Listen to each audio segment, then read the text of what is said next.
Mahathir merapu dan mengigau di siang hari. Melayu mudah lupa, bangsa Melayu angkuh. Melayu bangsa pemalas, Melayu tidak sedar diri, masih anggap dirinya tuan, Melayu masih leka. Demikian antara ungkapan popular yang pernah diungkapkan oleh bekas Perdana Menteri Tun Dr. Mahathir Mohamad yang kononnya terpaling membela Melayu. Terkini katanya bangsa Melayu berisiko untuk hilang dalam tempoh 10 tahun akan datang sekiranya tidak bersatu padu dari sekarang. Tun Dr. Mahathir mendakwa Melayu juga akan ditawan dan hilang tanpa perang ekoran tiada siapa yang ambil berat terhadap nasib bangsa itu ketika ini. Kita tahu negara dah hilang banyak, nak kata tidak tahu tak boleh. Kita sudah hilang 4 negeri di utara, Pulau Riau, Singapura dan Pulau Pinang. Kalau mereka Melayu sedar, ambillah tindakan sewajarnya. Kita tahu apa yang boleh dilakukan, umpamanya kalau ada wakil rakyat yang tidak bercakap mengenai Melayu, kita nak mereka bercakap. Kita seolah-olah ditawan oleh bangsa lain tanpa perang. Kita kena sampaikan mesej ini. Katanya ketika sesi minda negarawan iktibar 150 tahun Perjanjian Pangkor di Yayasan Kepimpinan Perdana beberapa hari lalu. Dalam pada itu, Tun Dr. Mahathir turut mengharapkan orang Melayu mengukuhkan perpaduan bagi mengekalkan bangsa itu di negara ini.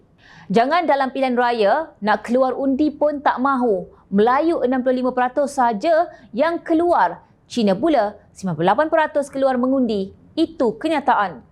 Jadi, kalau 400 orang yang hadir program dan setiap orang jumpa dengan 10 orang yang lain dan bercerita apa yang dibincangkan hari ini mengenai negara hilang lagi 10 tahun, barulah mesej ini akan sampai kepada orang Melayu dan menyedarkan mereka, ujarnya. Sebagai respon, veteran UMNO Datuk Mustafa Yaakob menyifatkan kenyataan bekas Perdana Menteri itu hanyalah bermotif dendam politik. Menurutnya, ia hanya sekadar untuk melarikan diri daripada isu penyiasatan Suruhanjaya Pencegahan Rasuah Malaysia SPRM terhadap kroninya Tun Dr. Daim Zainuddin dan juga anak-anaknya. Menurutnya, Tun Dr. Mahathir sedar beliau semakin tertekan dan tidak relevan, maka cerita Melayu hilang kuasa dibangkitkan. Kenyataan Mahathir bermotif politik dendam yang cuba menakutkan orang Melayu. Beliau mempersoalkan perpaduan Melayu. Kalau Melayu tidak bersatu, maka Melayu akan hilang 10 tahun lagi. Maksudnya, Melayu akan hilang kuasa politik. Yang anehnya, beliau mempersoalkan perpecahan setelah beliau yang memecah belahkan Melayu. Beliau sekarang bercakap tentang perpaduan setelah beliau yang menjadi penyebab bangsa itu tidak bersatu. Katanya dalam satu kenyataan pada Ahad dipetik Sinar Harian. Tun Mahathir mendakwa kononnya Melayu juga akan ditawan dan hilang tanpa perang ekoran tiada siapa yang ambil berat terhadap nasib bangsa itu ketika ini. Tambah Mustafa, Tun Dr. Mahathir tidak pernah belajar daripada sejarah.